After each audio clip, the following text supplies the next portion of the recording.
Bonsoir les Itata, j'espère que vous allez bien. Je suis très heureux de vous retrouver pour une nouvelle émission. Mon invité du jour a les deux pieds sur terre, mieux même, la terre est le fil conducteur de son parcours, la terre ancestrale, la terre nourricière, la terre outil de travail et source de revenus, la terre objet de recherche, la terre et sa nature extraordinaire, la terre comme moyen de transmission aussi. Mais on peut aimer la terre et ne pas être terre à terre. Vous en aurez l'illustration tout au long de cette émission. Bonsoir Roselyne Joachim. Bonsoir. Bonsoir aux téléspectateurs. Alors, vous êtes d'accord, la terre dans tous ses états, c'est un peu l'histoire de votre vie. Ben oui, hein, on est tous, en Martinique notamment, on est tous issus de cette petite île, cette terre nourricière qui nous a vu naître. Moi, je suis née en Martinique, donc c'est ma terre. Et puis cette terre-là qui a occupé toute mon enfance aussi, dans ce qu'elle a de productif, puisque je suis une enfant d'agriculteur. Alors, de profession, vous êtes ingénieur agronome et vous êtes sous-directrice à la Chambre d'agriculture. Tout à fait. Je suis, oui, ingénieur. J'ai une formation de cadre du développement agricole et que j'ai complétée avec cette formation d'ingénieur. Et je suis aussi, j'ai aussi un master 2 en expertise foncière, ce qui me permet d'être aussi un expert foncier. Alors, on va revenir sur votre métier dans la deuxième partie de l'émission, mais on va d'abord retracer votre histoire personnelle. C'est dans Kimounouye.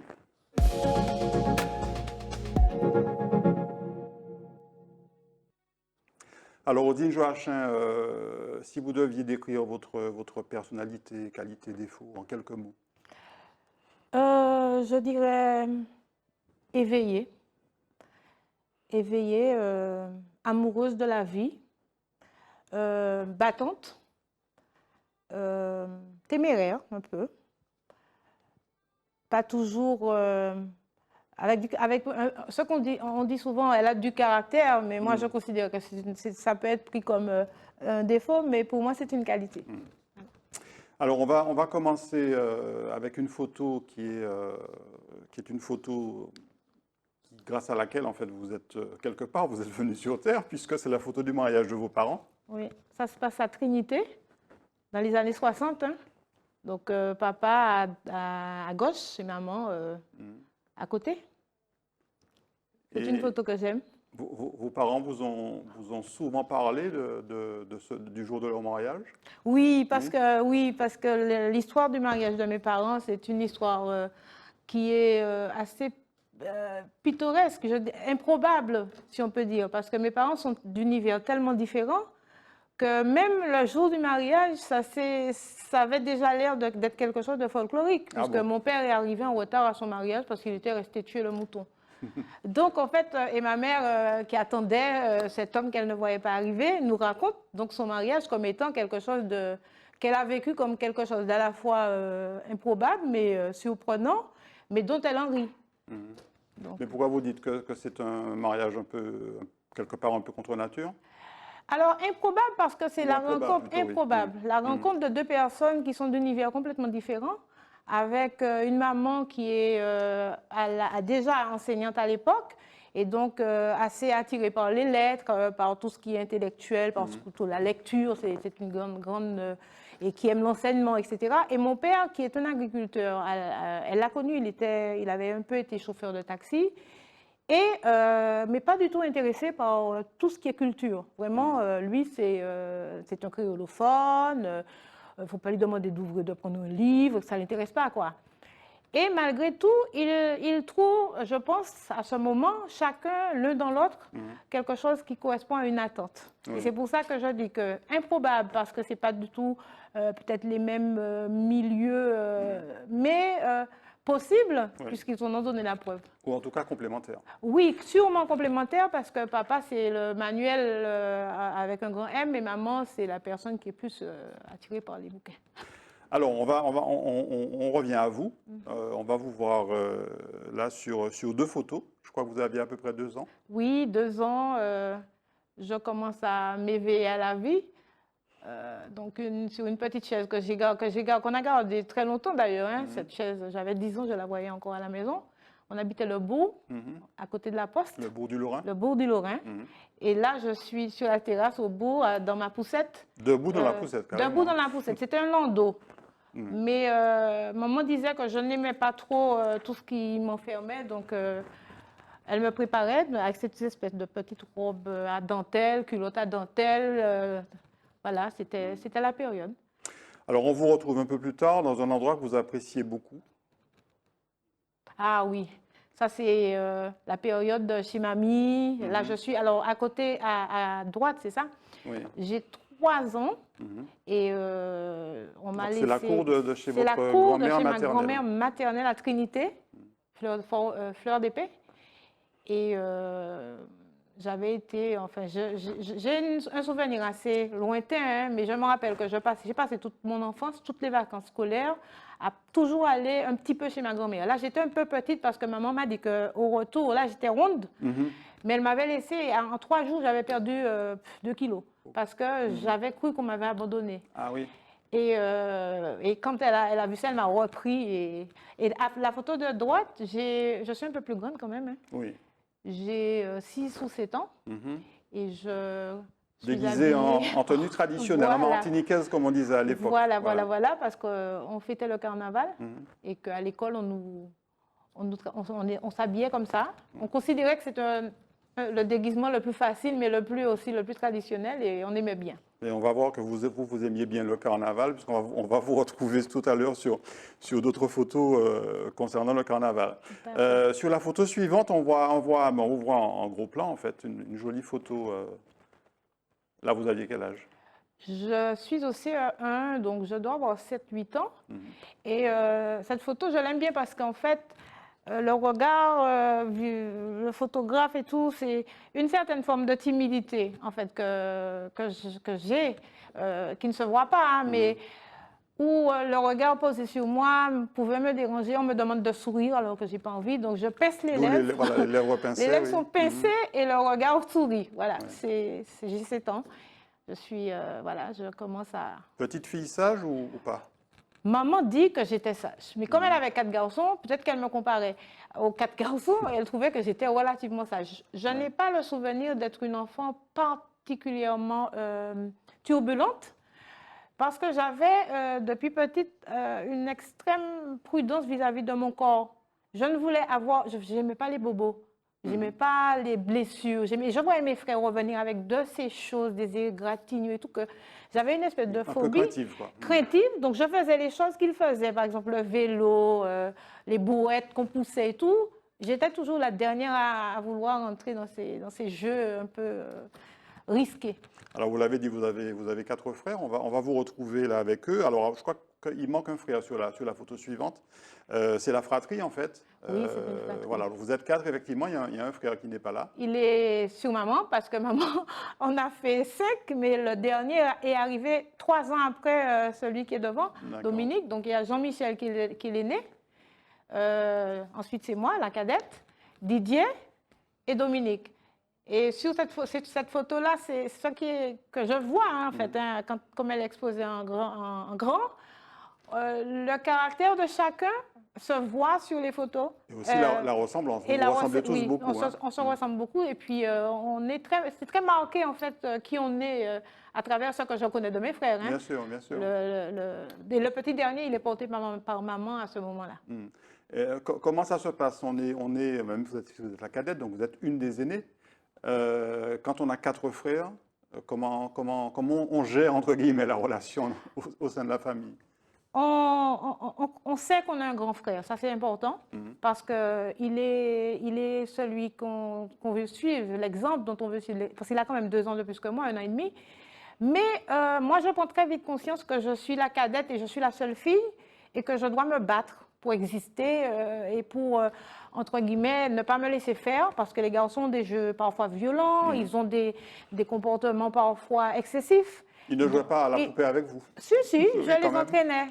Mais bon, Didier brûlait tout ce que j'avais comme dinette, parce qu'il je sais pas, il crevait les yeux de mes poupées, on l'appelait brise-fer. Brise-fer parce qu'il écrasait tous les jouets de tout le monde. Mais bon, il faut apprendre avec des frères comme ça, il faut apprendre en fait à à rester, certes j'étais la fille, mais je crois il faut se faire, entre guillemets, respecter parce que les jeux de garçons, des fois, ça va loin. Et l'ambiance à la maison? Euh, Avec 5 enfants, ça doit faire un petit peu de bruit quand ah même. oui, très très bouillant, très Mais bouillant. vous étiez à la campagne? Non, on Non, habitait, pas vraiment. au début on habitait au bourg, après Ouais. on a été dans ce qu'on a, c'était les cités. Mm. Alors les cités, c'est quelque chose de très important pour moi dans ma vie d'enfant, parce que quand on parle de mixité sociale, c'est là que j'ai vu le plus de mixité sociale à cette époque-là, parce qu'en fait, pour attirer les enseignants au Lorrain, dans des pays, dans des endroits reculés, on permettait aux enseignants d'avoir facilement des maisons dans ces cités.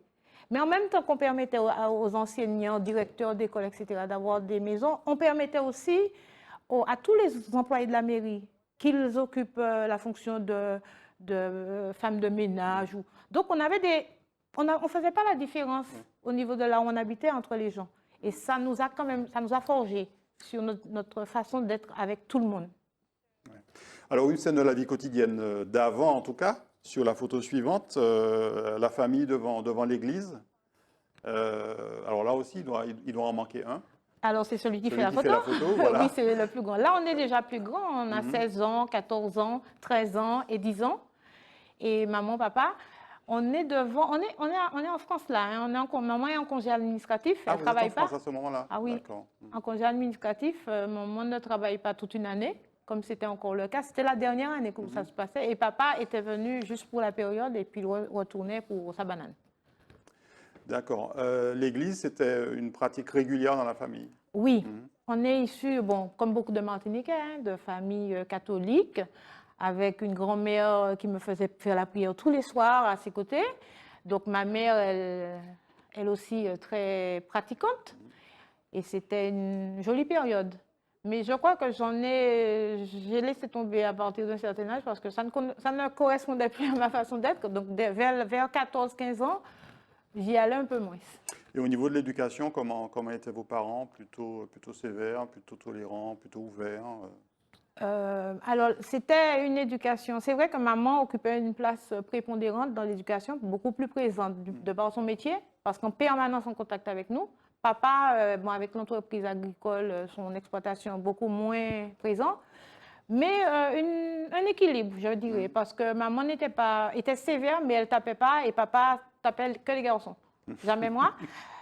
Mais bon, souvent pour des choses anodines, mais bon, on connaît les parents de l'époque, quand on faisait quelque chose qui ne leur plaisait pas, on prenait une baffe.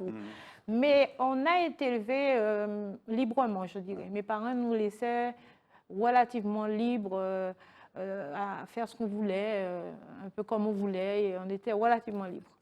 Alors, sur la photo suivante, on va vous retrouver peut-être à la même période à peu près. En tout cas, ça doit être en Martinique. Là, vous êtes peut-être un peu plus âgé. Voilà, j'ai 14-15 ans. 14-15 ans. Je suis là, je finis ma troisième. Hein, et je vais passer à Trinité parce que j'ai fait ma scolarité, c'est-à-dire au primaire et collège au Lorrain, le collège du Lorrain. Et après, il n'y avait pas de lycée à l'époque au Lorrain, donc on allait à Trinité.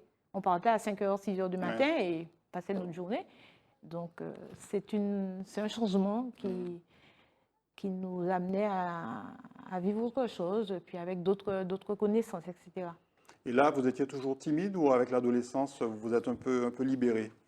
Alors, quand je dis timide, je ne sais pas, j'ai une forme de réserve.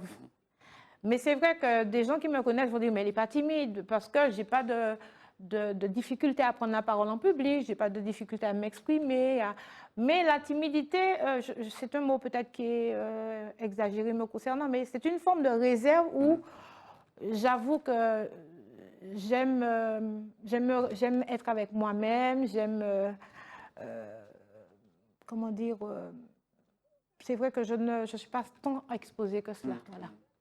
Alors, la photo suivante est aussi une photo d'époque. On va le comprendre surtout avec la coiffure. Ah, je l'aime aussi, celle-là. Ah ben là aussi, oui, c'était la période France, quoi, où on porte l'afro. Et c'est avec mon frère Didier, une année où on apprend à se connaître autrement, hein, parce qu'on découvre qui on est à travers le regard des autres, puisqu'on est des Noirs, et contrairement à ce que les gens peuvent penser, moi, par exemple, j'ai subi le racisme en France. Hein. Donc, en terminale, j'étais en terminale. Ouais. Et, en région parisienne? En région parisienne. Et je l'ai subi. Et moi, je trouve que c'est formateur hein, de vivre quelque chose dont on parle. Oui. Parce qu'il y a des gens qui disent « Ah, moi, j'ai jamais vécu ça, donc ça n'existe pas. » Donc, je me retrouve dans un milieu où être noir, et puis en plus, à la Angela Davis, avec mon afro, et ça devenait de plus en plus gros, peut choquer. Et en plus, ça m'est arrivé dans un bus. C'est un bonhomme, le chauffeur m'a dit, quand on entre dans le bus, on fait il y avait le pointeur, c'est le composteur. On composte et ça fait un bruit. Et je suis rentrée, j'ai composté et je suis allée m'asseoir. Il m'a dit, vous descendez de mon bus. Et j'ai dit, pourquoi? Il m'a dit, parce que vous n'avez pas composté. J'ai dit, mais vous avez entendu le bruit? Et je lui ai montré le ticket. Il a dit, je ne veux pas le voir. Et là, il m'a dit, je ne veux pas le voir. Vous compostez un ticket. Donc j'ai une manifestation claire de racisme. Et ce qui m'avait choqué, c'est qu'il y avait des gens dans le bus et que personne n'a réagi. Et là, je me suis dit, mais c'est ça. C'est ça qu'on peut ressentir quand qu'on n'a rien fait et qu'on est sujet à ce genre de phénomène. Alors, une photo qui va nous permettre de reparler de votre papa, agriculteur donc, dans son pick-up. Oui, c'est bien ça. Les enfants adoraient être derrière comme ça.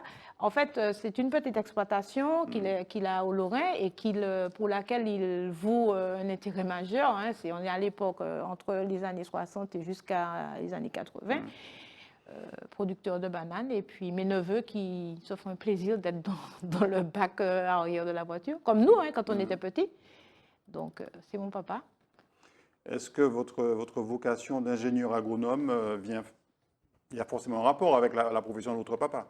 Sans doute, parce que je crois que ce qui a motivé mon intérêt premier ça n'a pas été l'agriculture, hein, je n'ai pas choisi une voie agricole, j'ai un bac scientifique, mais c'est surtout la relation à la connaissance de ce que nous sommes et à la biologie d'abord, parce que j'ai un doc de biologie. Oui. Donc, à la connaissance et de l'écologie aussi, j'ai fait de l'agroécologie, j'ai fait de l'écologie marine et de l'écologie terrestre avec Jacques Portécop, un ancien de l'université de Fouillol. Oui, tout à fait. Et ensuite, j'ai commencé avec... je suis rentrée après dans un Master 2 avec, à l'époque, c'était une formation qui était mise en place par un ensemble de Martiniquais, Antoine Beau, Martiniquais, Guadeloupéen, Guyanais. Et je pense que la Terre m'a poussée progressivement à occuper une fonction qui mélange en fait la nécessité de la connaissance intellectuelle, l'agronomie, c'est un sujet qui est très très vaste, très complexe, l'agriculture aussi, mais quelque chose qui nous permet de toucher du doigt certaines réalités. On n'est pas dans le virtuel lorsqu'on fait de l'agriculture. Alors on va retrouver là vos parents ensemble. Alors c'est une photo beaucoup plus récente, très belle photo d'ailleurs. Oui, c'est le couple dont on parlait depuis le début, là. Oui, encore vivant, 94 et 80, enfin cette année 95 et 88 ans. Donc c'est un couple qui a traversé, on va dire, une soixantaine d'années ensemble. Hein, et donc je pense que le regard qu'ils portent l'un sur l'autre traduit la résistance qu'ils ont montrée face à l'adversité, parce que je disais que ce sont des gens très différents, avec des caractères très marqués. Donc, mais très unis aussi. Très unis, et puis je crois avec nous aussi, ça a permis de conforter ce couple, parce que maman disait souvent, ah, même si ton papa il est comme ci, comme ça, mais moi je le remercierai toute ma vie parce qu'il m'a donné 5 enfants. Donc en fait, c'est aussi le lien qui est important pour eux, et le lien. Le lien qu'on va retrouver d'ailleurs sur la photo suivante, dans le salon des parents, je pense. Ah oui. Nous tous. Et là, vous êtes tous là. Tous là. La famille est au complet. Voilà, oui, Didier, Dominique, Jean-Michel, maman et papa et moi. On se retrouve souvent comme ça, dans cette configuration-là. Là, les petits-enfants ne sont pas visibles parce qu'ils nous ont un peu dit, allez, vous, c'est que les enfants. Mais avec 9 petits-enfants. Et donc, toujours les dons on nous appelait, d'ailleurs, on nous appelait, à la cité, on nous appelait les dons Alors, oui, parce qu'on était tout le temps en train de rire. Et quand on Mais est ça se petit, voit on a. d'ailleurs, tout le Oui, monde sourit là. voilà, quand on est petit, on Les a des. parents un peu moins, mais... Oui, maman, elle est. Alors, maman, c'est quelqu'un qui a vraiment tout donné et qui aujourd'hui arrive à une période un petit peu difficile, je vais dire, parce qu'elle perd la vue. Donc, elle n'a plus le regard sur elle-même, elle ne l'a plus. Mais elle nous fait confiance. Elle dit, bon, voilà, je suis avec mes enfants. Et c'est pour ça qu'on l'entoure, hein. On est à côté d'elle parce qu'elle passe un moment difficile. Alors, vous êtes très attaché à la transmission et vous avez voulu qu'on voit vos grands-mères également. Là, on a vos deux grands-mères Oui. sur les deux photos. À gauche, donc, dans son jardin, enfin dans sa cour, votre grand-mère maternelle, et à droite, votre grand-mère paternelle. Voilà. Deux grand-mères qui m'ont, toutes les deux, transmis beaucoup, beaucoup, beaucoup d'amour. Maman Julie, d'un côté, c'est la gauche, et bonne maman, qui était une matrone. Parce que j'ai souvent vu ma grand-mère habillée comme ça pour aller à la messe et tout ça. Elle a élevé 8 enfants. Et les deux ont élevé 8 enfants, mais maman Julie a perdu un enfant. Et elles m'ont transmis beaucoup, beaucoup d'amour, en fait, parce que c'était vraiment des gens qui nous passaient tout le temps la main dans les cheveux, tout le temps des câlins, tout le temps, viens dormir. Je dormais avec ma grand-mère, même si, et puis surtout que j'étais la seule fille, donc j'avais une raison de dormir avec ma grand-mère, quand les garçons dormaient tous dans la même chambre et tout. Donc vraiment, vraiment beaucoup d'amour qu'ils nous ont transmis. Il y a aussi votre grand-père paternel qu'on va voir, parce que je crois que votre grand-mère maternelle, vous ne l'avez pas connue. Paternel, mon grand-père maternel, je ne l'ai pas connu parce qu'il est parti assez tôt. Il avait 50, peut-être 52 ou 53 ans. Et il m'est resté mon grand-père paternel, papa Clairville, qui était aussi mon parrain. Donc mes deux grands-parents étaient mes parrains et marraines. Donc j'avais une relation particulière avec eux. J'étais la chouchoute, il paraît, la plus gâtée, mais c'est pas vrai. Mon grand-père là, c'est vraiment quelqu'un aussi que j'admirais. Il avait une façon de nous dire tout le temps, pas faire mon mal, pas et puis rester douette. Enfin, il disait deux paroles et nous, ça nous suffisait, quoi. Voilà, pas faire mon mal. Dès qu'il disait pas faire mon mal, on comprenait bien que c'était quelqu'un qui était dans la bienveillance et dans l'amour de ses enfants, dans l'amour des gens, d'une manière générale. Dans l'amour de sa femme, on va le retrouver avec son épouse sur votre grand-mère paternelle qu'on a vu tout à l'heure sur cette photo. Deux personnes qui ont vécu toute une vie aussi ensemble, puisqu'ils sont décédés tous les deux, l'un à 103 ans et l'autre à 101 ans. Donc, on vit tard dans la famille. Donc. Oui, et mon autre grand-mère a 104 ans, donc on vit tard, donc j'espère encore avoir de belles années devant moi. Alors, on va parler un petit peu du Lorrain, avec la photo suivante qui est une photo de vous, puisqu'on va en parler à la fin de l'émission. Vous êtes une passionnée de photos. Oui. Et là, donc, c'est l'église du Lorrain, c'est la commune où vous avez grandi. Oui. Vous êtes née, vous avez grandi. Je suis née, enfin à l'époque, il n'y avait pas de maternité, donc je suis née à Basse-Pointe. Basse-Pointe. Mais j'ai vécu toute mon enfance jusqu'à l'âge de 16 ans. J'étais au Lorrain. Et l'église. Petite commune, un peu moins de 7000 habitants. Moins de 7000 habitants, mais une commune très riche, à l'époque. Très agricole. Très agricole, puisque c'était le royaume de la banane pendant longtemps. Une commune très attachée aussi à certaines traditions. Et puis, très carnavalière, puisque ça a été aussi l'une des... D'ailleurs, jusqu'à maintenant, le carnaval du Nord se fait au Lorrain, c'est pas par hasard. On a beaucoup on va de afficher la photo suivante, comme ça, oui. Qui était une photo d'époque, enfin deux photos d'époque. Une du carnaval du Lorrain, où on voit des gens habillés en romain. Et puis à côté, c'est trois petits Joachins qui vont au carnaval déguisés en diablotin. Avec leur tati. Voilà. Oui, le carnaval du Lorrain me marquait parce qu'on y participait vraiment.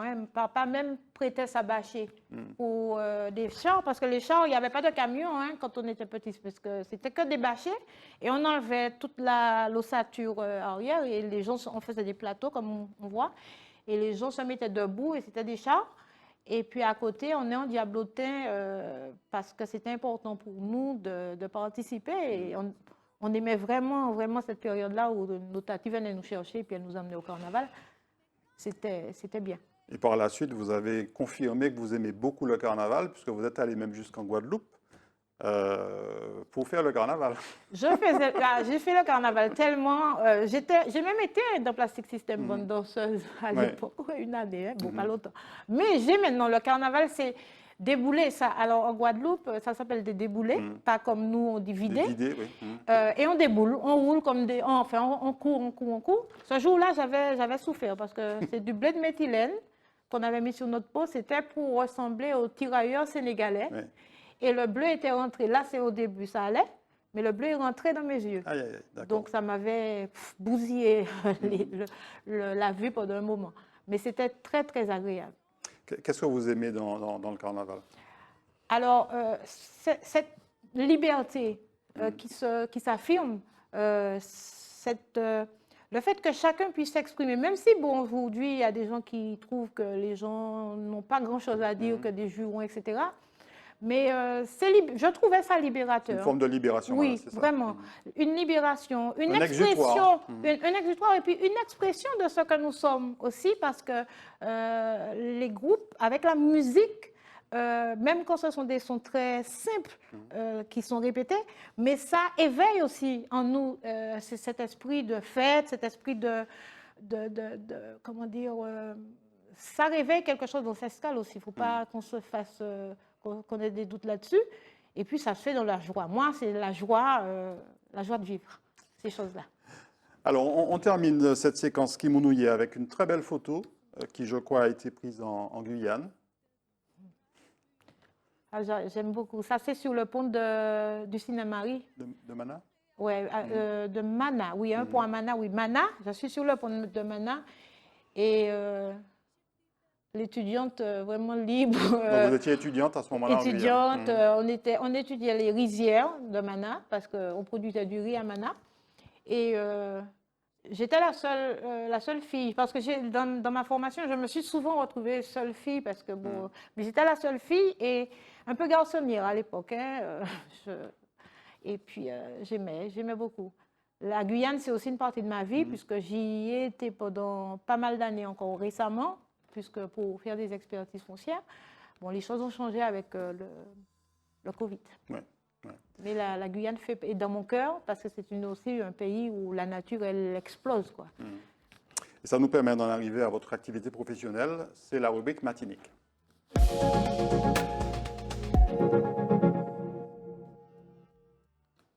Donc je le disais, vous avez fait des études d'ingénieur, ingénieur agronome, et puis vous êtes allé beaucoup plus loin en fait, c'est ça? Oui. Vous vous êtes spécialisé. On va avoir une photo qui nous met dans l'ambiance, c'est le cas de le dire. Alors là, la fourche, ouais, bon, la photo montre que le geste n'est pas approprié, mais en fait, là, j'étais en train de faire ce qu'on appelle un profil culturel. Donc ça, c'est en Guadeloupe? Ça, c'est en Martinique. En Martinique? Oui, ça, c'est en Martinique. On est du côté de Sainte-Luce. Et c'était pour étudier la manière dont les racines pénètrent le sol et comment l'eau s'écoule à l'intérieur du sol. Donc, on fait des profils culturaux. Et c'est l'un des outils phares hein, qui nous avait été enseigné à l'époque par les chercheurs agronomes comme Sébiote de l'INAPG. Et j'aimais ça. Je me rends compte que je faisais ça avec beaucoup de plaisir. La photo suivante est un petit peu plus récente. Et là, je crois que vous êtes en Guyane. Voilà. Alors là, on est dans une d'étudier. rizière. Voilà, on est dans une rizière et notre fonction nous amène à diversifier notre relation à l'observation. C'est le premier outil de l'ingénieur agronome, c'est le regard et l'analyse. Oui. Donc le regard que l'on porte sur ce que l'on voit. Et c'est un métier qui nous amène à observer beaucoup. Ça peut être des plantes, mais ça peut être aussi des systèmes. Ça peut être des systèmes de développement, ça peut être des fonctions. Alors l'agronomie, ce que j'ai appris en fait dans la formation d'ingénieur, c'est très proche des cultures, tandis que ce que j'ai appris en Guadeloupe dans la partie précédente qui était le développement agricole, c'était plus l'approche systémique des exploitations agricoles et l'approche globale, ainsi que l'approche un peu transversale qui consiste à considérer que l'agriculture est un système qui s'inscrit dans un modèle dans un modèle qui peut évoluer, etc. Oui, On est bien sûr. sur des questions de modèle, sur des questions d'économie agricole, etc. Et d'ailleurs, vous avez beaucoup écrit et étudié sur l'évolution possible, les adaptations possibles. On va en parler tout à l'heure. On va retrouver une photo de la Chambre d'agriculture, alors qui est relativement récente, puisqu'on va avoir même le cœur Martinique Pot du pays affiché. On en parlera tout à l'heure. Tout simplement parce que votre formation et votre expérience vous ont amené à la Chambre d'agriculture. Tout à fait. J'ai d'abord fait de la formation professionnelle pour adultes et, pendant 5 ans. Et ensuite, j'étais conseillère spécialisée en culture hors sol. Oui. Et après, j'ai évolué pour être aujourd'hui sous-directrice, mais m'occupant principalement d'outils d'orientation stratégique, de conseils stratégiques directement auprès du président et du directeur. Donc voilà, j'ai occupé des fonctions un petit peu différentes. Mais c'est vrai que la Chambre d'agriculture, j'y suis depuis 30 ans.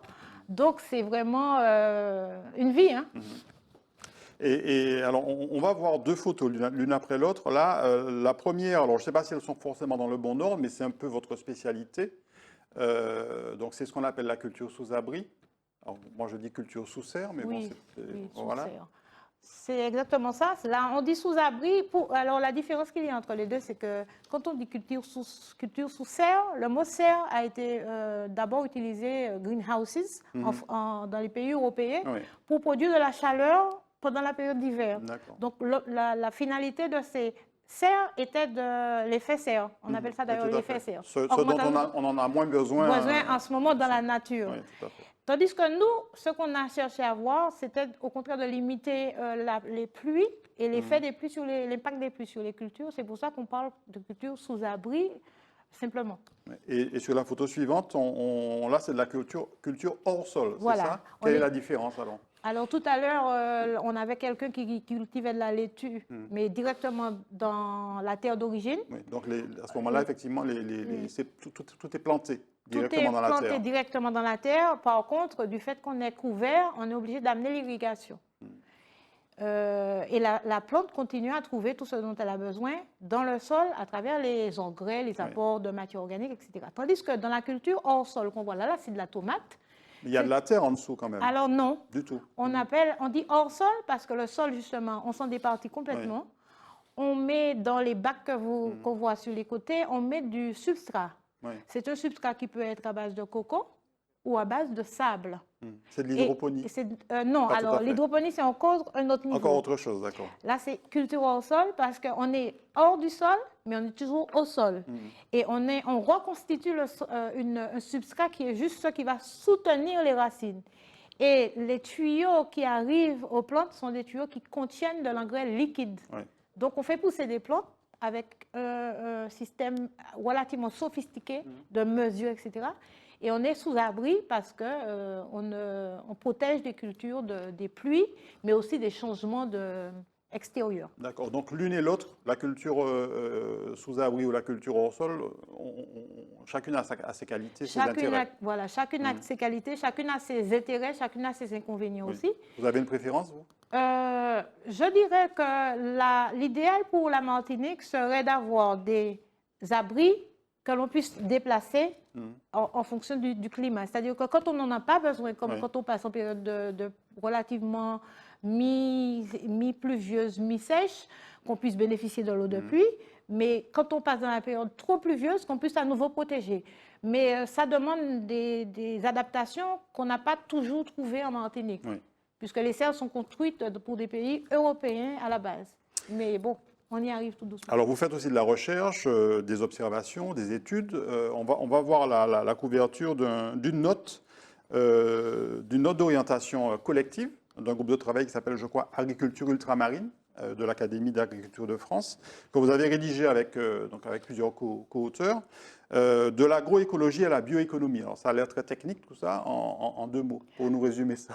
Alors, en 2 mots, c'est qu'on est carrément sur de nouvelles façons de concevoir l'agriculture. Le mot agroécologie signifiant que l'on allie pour l'agriculture à la fois les notions de climat, les notions l'homme, le climat, le sol, l'environnement et l'économie. Donc, le système économique et la protection du sol. Donc, on n'est pas dans un système, souvent, l'agroécologie, c'est un système qui respecte chacune des composantes de la production agricole. Oui. On respecte l'homme, on respecte l'environnement et on respecte, on tend à obtenir des résultats qui soient supportables. Et puis, la bioéconomie, ça va encore plus loin puisqu'on est dans un système quasi circulaire, où on utilise le vivant pour, avec ses propriétés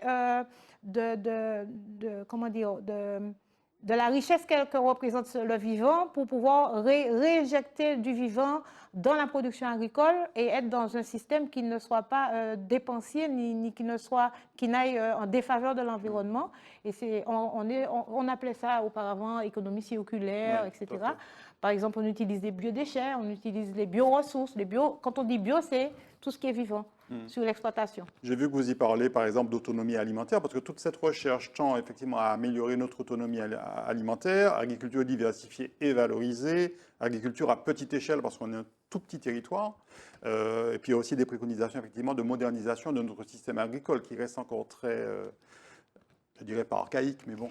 Oui, notre système agricole, il est un héritage d'une vision, on va dire, d'objectif de l'ancienne, de la PAC. Au départ, la PAC qui avait pour but de nourrir... La politique agricole commune. Voilà, qui avait pour but de nourrir les populations après les guerres. Donc, il fallait produire en quantité. Ensuite, à cet objectif d'alimentation des populations en quantité, c'est ajouter les objectifs capitalistiques de profit, qu'on le veuille ou non. Donc, les deux se mettant ensemble, on a construit un modèle agricole qui a été celui qui perdure jusqu'à ce jour, puisqu'il a permis les productions à grande échelle, on va dire, de production d'exportation. Ce qui est tout à fait, on va dire, louable pour la période que nous avons traversée, mais qui s'avère aujourd'hui qui a des limites en termes de modèle, puisqu'on arrive à une disparition progressive de nos agricultures diversifiées et de nos agriculteurs qui sont à la base de ces systèmes. Donc, il y a quand même eu du progrès de fait. On a vu notamment ce que fait le pôle d'agro-ressources et de recherche, le PARM, pour accompagner les agriculteurs vers une forme de transition, notamment la transition écologique et bioéconomique, mais qui tend aussi à améliorer l'autonomie alimentaire. Alors, la question de l'autonomie alimentaire, évoquée par d'autres ici aussi, se pose en termes de capacité pour les producteurs de produire, sachant que nous considérons, je parle là pour la Chambre d'agriculture, qu'il faille s'appuyer sur un potentiel qui existe déjà, même s'il a été en diminution, mais on a 2400 agriculteurs. Il faut freiner l'hémorragie. Et nous considérons que le seul moyen de freiner l'hémorragie, c'est de tenir compte de l'ensemble des exploitations agricoles, y compris celles qui sont considérées peut-être comme les moins performantes du point de vue des rendements, mais qui ont leur raison d'être du point de vue de la manière dont les gens produisent, qui s'apparentent aux méthodes ancestrales. C'est-à-dire qu'on a quand même des exploitations agricoles vivrières ou sur des productions maraîchères qui auraient aimé ne plus avoir comme modèle un modèle à fort impact d'intrants. Beaucoup d'engrais, beaucoup de produits chimiques. On s'en éloigne de tout ça. Mais on a quand même de jeunes agriculteurs qui aujourd'hui apportent du nouveau. Et c'est dans ce sens qu'on veut accompagner ces nouveaux agriculteurs-là, ou même ceux qui étaient là déjà, mais qui nous disent on n'arrive plus à aller plus loin dans le modèle qui existait avant. Mais pour aller dans le nouveau modèle, il nous faut revisiter la manière dont est organisé le financement même de cette agriculture. Alors, il y a eu aussi, on a vu cette note d'orientation, il y a eu aussi un ouvrage que vous avez rédigé qui s'appelle le Manuel du planteur d'igname. Oui, c'est un ouvrage avec les chambres d'agriculture de Guadeloupe et de Martinique.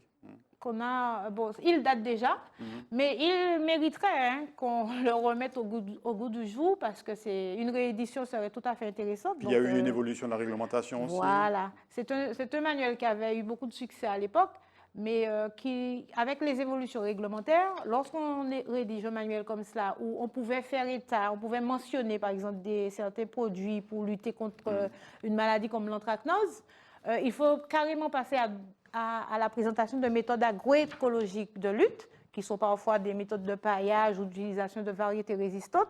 Donc on ne peut plus parler nous, c'est banni quoi, on ne peut plus parler de pesticides. Donc, il faut non seulement pas en parler, mais on ne peut plus utiliser pratiquement pour ces cultures-là. Bien sûr. Donc, il faut vraiment refaire, les manuels sont importants pour apporter l'information, mais il faut être dans cet objectif d'utilisation, de non-utilisation, voilà, de non-utilisation de pesticides et puis d'utilisation de méthodes alternatives qui visent la sauvegarde de nos productions et des hommes et de l'environnement. Vous allez peut-être le mettre à jour et peut-être le rééditer. Oui, on va peut-être le rééditer. Oui, je pense qu'il y a un besoin de disposer d'outils. Bon, on n'a pas toujours les moyens, mais il faut le faire. Oui. Puisqu'on parle de notre agriculture traditionnelle, on va voir un petit extrait vidéo dans lequel vous intervenez sur le jardin créole.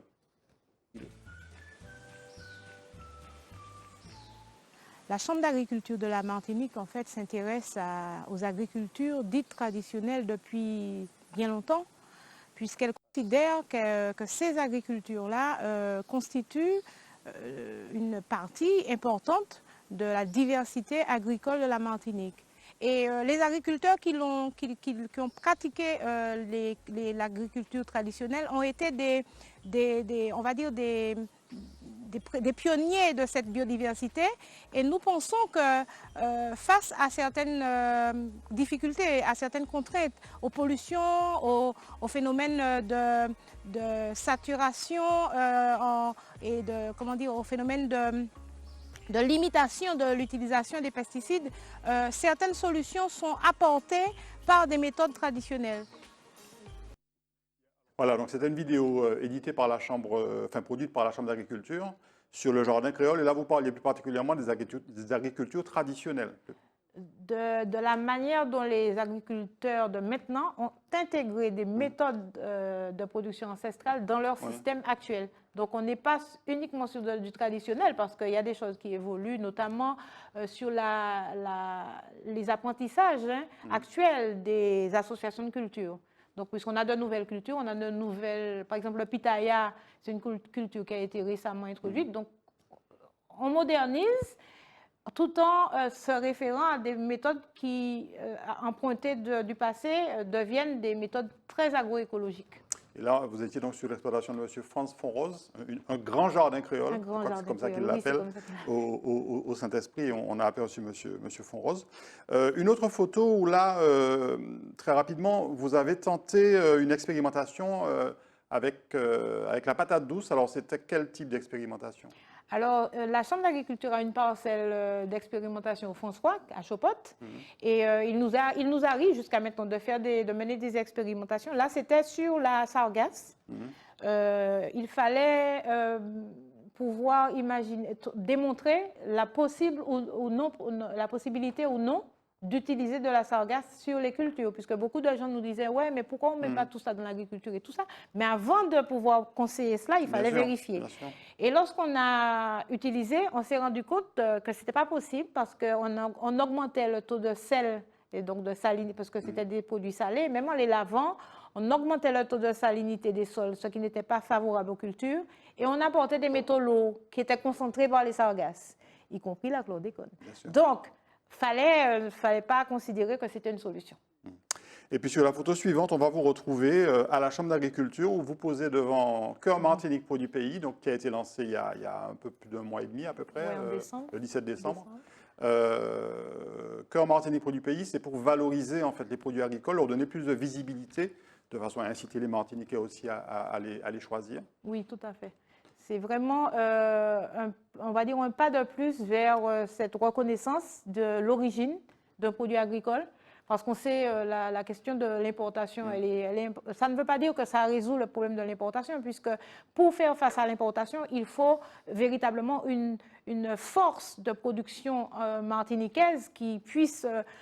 C'est là qu'interviennent nos capacités de production. Il faut mettre en face de l'acheteur cette production-là. Et quand elle n'existe pas, parfois, le biais, c'est d'importer, même si on considère que parfois, même quand la production locale est présente, il y a quand même des choix qui se portent vers l'extérieur.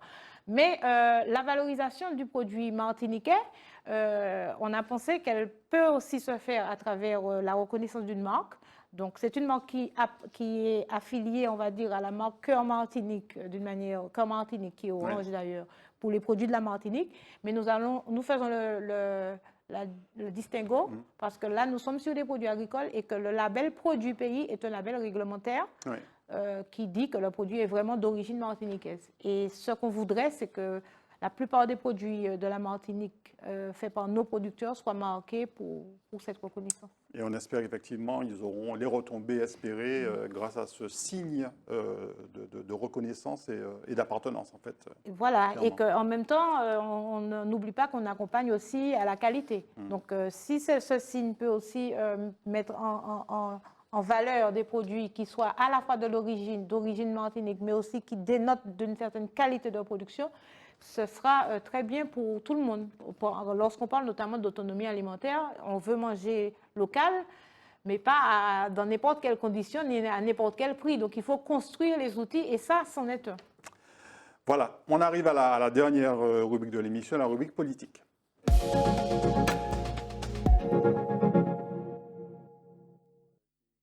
Alors, on va retrouver d'abord, Roselyne Joachim, une photo de l'hôtel de ville du Lorrain. C'est aussi une photo que vous avez faite. Parce que vous êtes engagé auprès de Michel Talmincy à un moment à la municipalité du Lorrain. Oui, c'était dans les années 2000-2006. Oui, il m'avait contacté pour rejoindre son équipe. Sur la photo suivante, d'ailleurs, on vous voit en sa compagnie, en train de prononcer un discours. Allez-y. Oui, je travaillais. En fait, j'avais été chargée d'urbanisme. Donc, l'une de mes missions premières à la commune du Lorrain, ça a été la mise en place du PLU. Donc, on y a travaillé le plan local d'urbanisme. Donc, c'était la présentation. Je travaillais à la fois sur la mise en place du PLU et j'avais eu comme projet l'idée de faire au Lorrain le forum de l'habitat. Donc, amener aux Lorrainois toutes les informations concernant les modalités de construction. Donc, on en a fait 2 et là, j'étais sur le 2e forum de l'habitat. Et on va vous retrouver sur la photo suivante un éditorial ou un texte que vous avez rédigé justement pour parler de ce plan local d'urbanisme. À l'époque, donc c'était dans le journal municipal du Lorrain. Oui.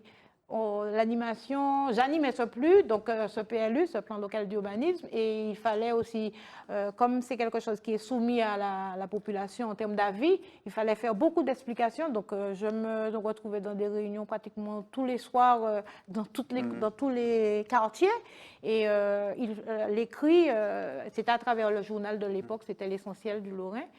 Donc c'était une belle période. C'est une expérience que vous avez appréciée. Vous n'êtes plus aujourd'hui engagé en politique? Non, je ne suis plus engagée en politique, mais je garde mon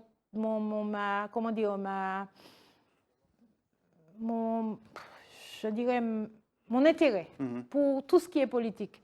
Mais je ne suis pas intéressée par la politique qui se construit sur des ambitions personnelles ou des partis. Je suis, mais sur la logique qui veut que la politique est faite pour construire les territoires et que si on a quelque chose à dire, et on a tous notre place dans cette politique. On va terminer l'émission avec 2 passions que vous avez. La première, c'est la photo. Avec d'abord cette très belle photo du Lorrain, de la rivière du Lorrain. Oui, c'est l'endroit de la prise d'eau du Lorrain, dans les hauteurs, en allant vers Bourdon. C'est un site que peu de Martiniquais doivent connaître, je pense. Qu'il faut rouler à travers les bois. Et c'est à la fois donc, ma passion pour la photo et ma passion pour les randonnées qui m'a emmené jusque-là. Sinon, et puis c'est un endroit où il y a les capteurs, il y a des filtres et tout. Il n'y a pas beaucoup de gens qui y vont, heureusement, hein, parce que c'est un endroit où on prélève de l'eau. Mais c'est toujours très, très beau.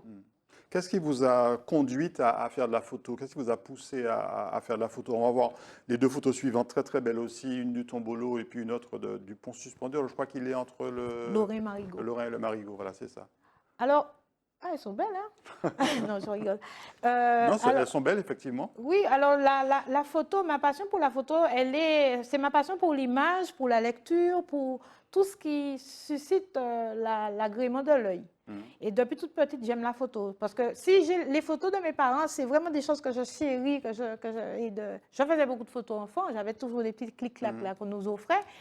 Et j'ai été dans le club image du Lamentin. Donc j'ai appris les questions de cadrage et tout.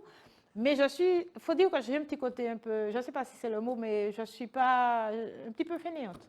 Donc, la photo professionnelle, là, où les gars ont combien de machines, matériel, etc.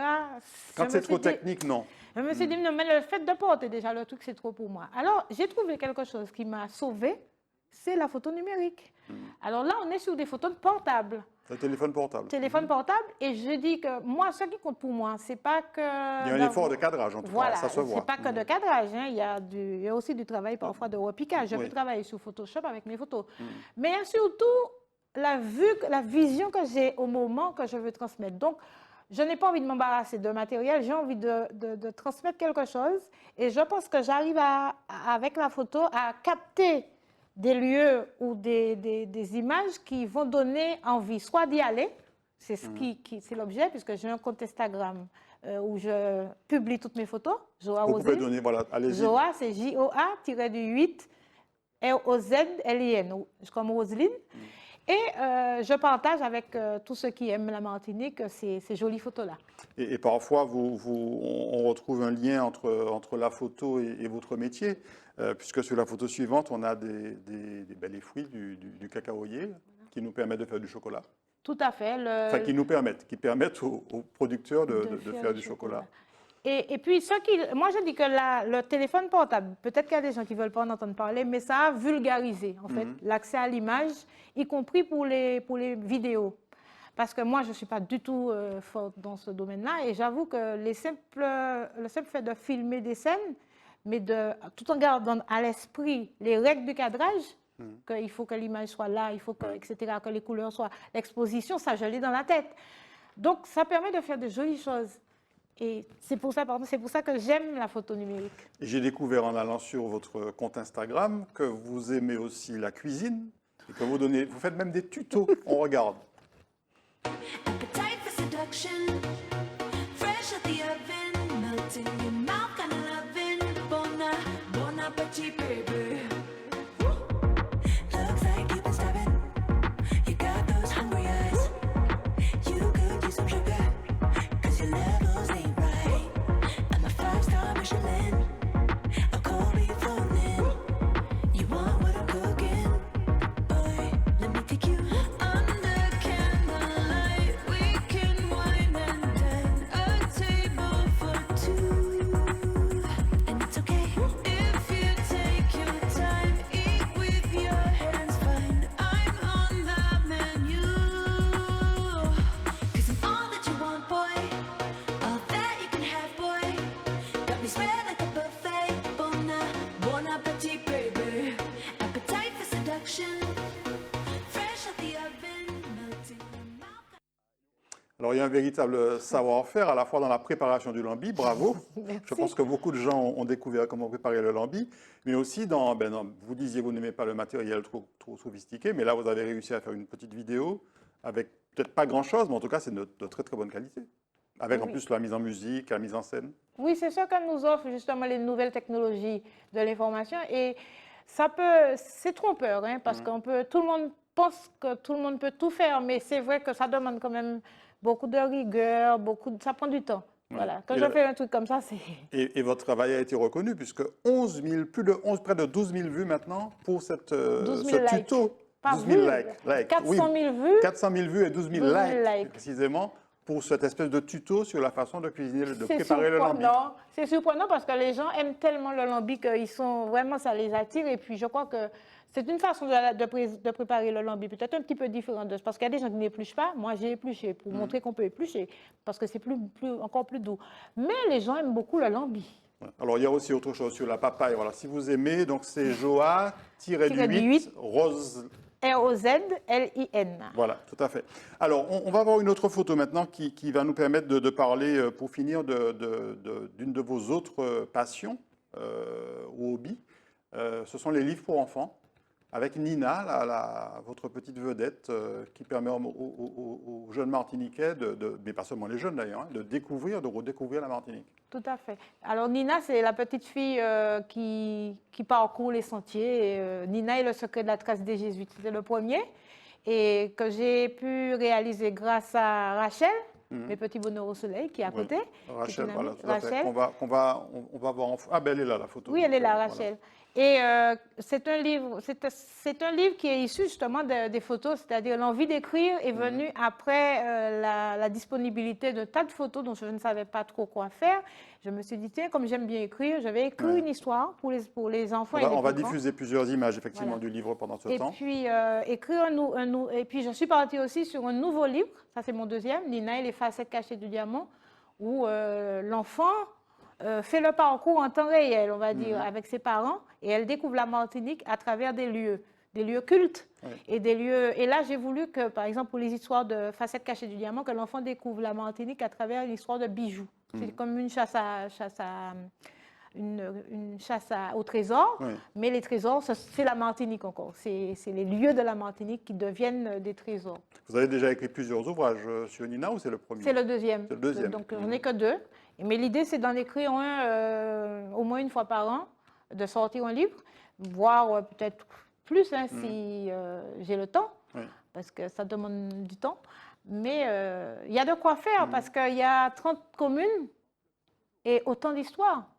Et il y a autant de sites en Martinique qu'il y a de possibilités d'écrire Oui. sur ces sites, mais surtout de nourrir l'imagination et l'imaginaire à travers des histoires qui sont complètement inventées, où le patrimoine est mis en avant, la transmission avec les grands-parents, les parents est mise en avant, et puis l'amour du pays est mis en Et avant. vous allez à la rencontre des écoliers. On devrait voir normalement une dernière photo. Vous étiez au foyer de l'Espérance. Oui. Vous aviez présenté Nina. Tout à fait. Les enfants, ils aiment beaucoup la lecture. On nous fait croire que les enfants n'aiment pas lire, mais je pense que beaucoup d'enfants ne lisent pas parce que les parents n'aiment pas trop lire non plus. Oui. Et les parents ne les incitent pas. Nous, quand on est entouré de livres et qu'on n'a rien d'autre, surtout, parce qu'il n'y avait pas de télé, il n'y avait pas de portable, on Bien sûr. lisait. Et si on ne lisait pas, au moins, on nous obligeait à lire 2 pages, quoi. Mais là, aujourd'hui, j'aurais aimé que les enfants s'intéressent davantage à la lecture, et c'est pour ça que je fais ces petits livres à leur attention. Et, Et on en revient à cette démarche de transmission tout à fait. qui vous tient tellement à cœur, en fait. Oui, il faut, si nous voulons que l'avenir soit meilleur, il nous faut au moins apporter des outils aux enfants. Et parmi les outils, il y a cette question de savoir qui ils sont. Donc, les livres sont aussi une façon de permettre à l'enfant de s'identifier, parce que ce n'est pas les enfants de l'extérieur, c'est une petite gamine qui ressemble à toutes nos petites gamines, donc il faut que l'enfant s'identifie, et puis à travers le livre, véhiculer des messages qui sont des messages constructifs, des messages d'amour, des messages de respect, des messages de partage. Donc c'est toutes ces valeurs que j'ai reçues, que j'aimerais bien que les enfants reçoivent aussi. On peut trouver Nina et les facettes du diamant en librairie? Dans toutes les librairies, on va dire les connues, principales. les principales librairies, mais aussi des petites librairies un peu plus familiales, au Diamant, à Rivière-Salée. Et puis les gens me demandent aussi directement, ils m'appellent sur mon compte Instagram, ils me disent je veux un livre. Ils s'exportent déjà. Oui. Je dis déjà en vendre une vingtaine sur la France hexagonale. Donc, il y a un intérêt aussi, même de gens qui ne sont pas d'ici, Oui. de touristes De personnes de notamment, l'extérieur. pour leurs enfants ou pour eux-mêmes. Merci beaucoup, Roselyne Joachim, d'avoir C'est retracé moi. avec nous votre parcours. On a parlé de beaucoup de choses et on a vu effectivement votre rapport à la terre Oui. très marqué et très fort. Merci. Merci beaucoup. C'est moi qui vous remercie. Merci aussi à vous de nous avoir suivis. On se retrouve très bientôt pour un nouveau C'est ça fait nous. Très bonne journée, très bonne soirée.